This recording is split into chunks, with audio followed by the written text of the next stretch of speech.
Marée verte sur Gaza. Gaza qui arbore les drapeaux du Hamas comme pour montrer à Mahmoud Abbas que la ville lui appartient.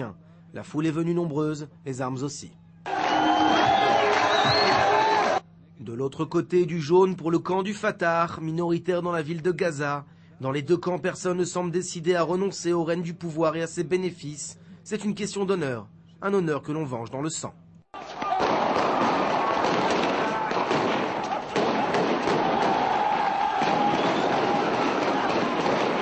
Rue de Gaza, des scènes de violence presque familières mais qui ont atteint ces derniers jours un niveau d'intensité sans précédent, accompagné d'une volonté inédite de destruction.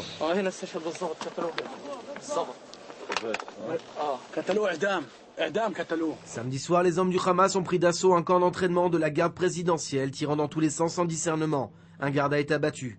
Voilà ce à quoi ressemble le camp le lendemain matin. Le Hamas et la garde présidentielle se livrent une véritable guerre, le mouvement terroriste islamiste accusant les hommes d'Abbas d'avoir tenté d'assassiner Ismail Haniyeh quelques jours auparavant à Rafah.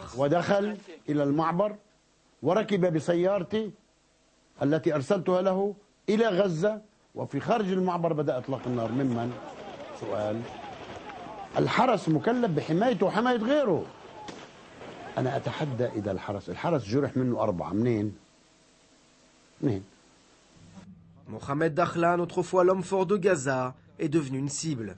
Il n'est donc pas prêt de se rendre à Gaza, mais à Jenin. Il s'entoure d'hommes en armes. À sa gauche se tient Zakaria Zubeidi, le commandant des brigades des martyrs al-Aqsa. Dakhlan aiguise son couteau et lance des flèches empoisonnées à ses adversaires.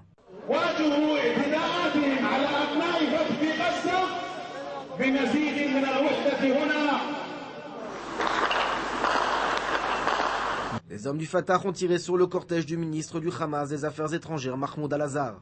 They are going to be punished by who? The people who encouraged them yesterday, starting by Abu Mazen, Mohamed Dahlan, Azzam al-Ahmad, Sabi Araqat, and others, they are fully responsible about what happened and what will happen in this area.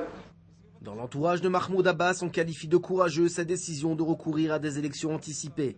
Mais depuis son accession au pouvoir au lendemain de la mort de Yasser Arafat, Abbas a pris de nombreuses décisions, d'abord qualifiées de téméraires, mais qui se sont avérées être en fin de compte des erreurs fatales. La dernière, il y a moins d'un an, quand il avait décidé d'anticiper les élections, un scrutin qui avait amené le Hamas au pouvoir.